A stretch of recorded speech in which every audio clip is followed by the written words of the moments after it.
wide-ranging exchange of views on major regional and international issues.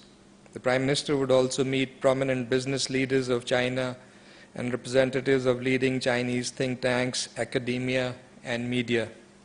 A number of agreements would be concluded during the visit. There will be other bilateral interactions on the sidelines.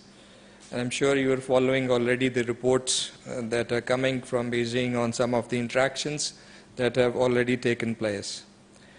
On 2nd February, the Prime Minister had a telephone call with Crown Prince, His Highness Sheikh Mohammed bin Zayed Al Nahyan, and strongly condemned the recent attempted missile attack by Houthis against the UAE and expressed abiding solidarity with the UAE. On 28th January, the Ministry of Foreign Affairs and the United Nations Office on Drugs and Crime organized an event for the official launch of the customized practical guide on requesting evidence across border. The guide will assist law enforcement agencies in Pakistan to access critical electronic evidence from foreign jurisdictions and investigate and prosecute terrorism offenses. Continuing with his diplomatic outreach at the start of the year, Foreign Minister Shah Mahmood Qureshi held telephonic conversations during the week with his counterparts from Uzbekistan, Tajikistan, Kyrgyzstan, and Togo.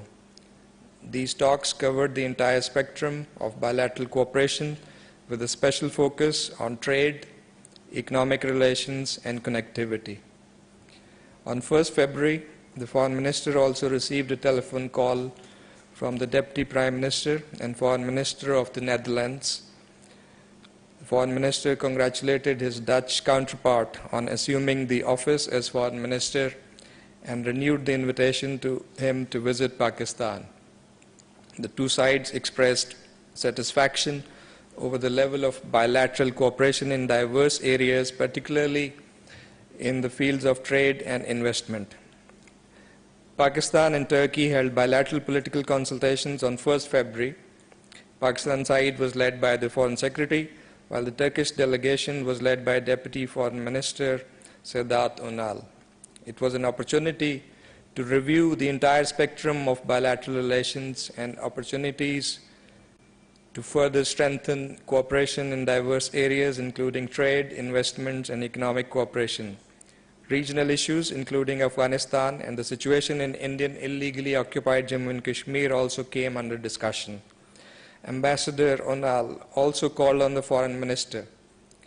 Noting the excellent bilateral relationship, the Foreign Minister said that the forthcoming 7th session of High-Level Strategic Cooperation Council would further strengthen the strategic partnership between Pakistan and Turkey.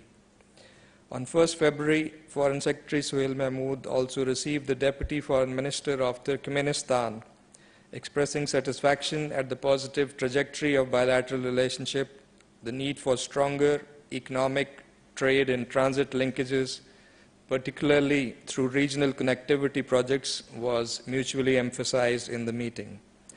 Coming over to Jammu and Kashmir, Pakistan remains deeply concerned about the worsening human rights and security situation in the Indian illegally occupied Jammu and Kashmir, which continues to be under military and police siege. Extrajudicial killings of innocent Kashmiris continue with impunity.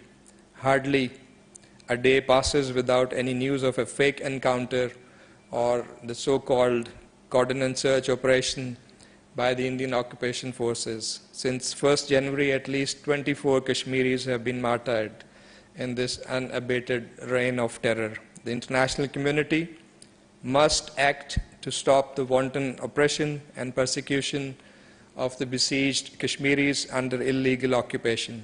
Pakistan salutes the resilience of the Kashmiri people who continue to stand firm in their just and peaceful struggle for their legitimate right to self-determination as pledged to them by the relevant UN Security Council resolutions. It's important to recall the Jammu and Kashmir dispute is an internationally recognized dispute on the agenda of the UN Security Council, whose numerous resolutions stipulate that the final disposition of the state of Jammu and Kashmir will be made in accordance with the will of the people, expressed through the democratic method of a free and impartial plebiscite to be held under the UN auspices.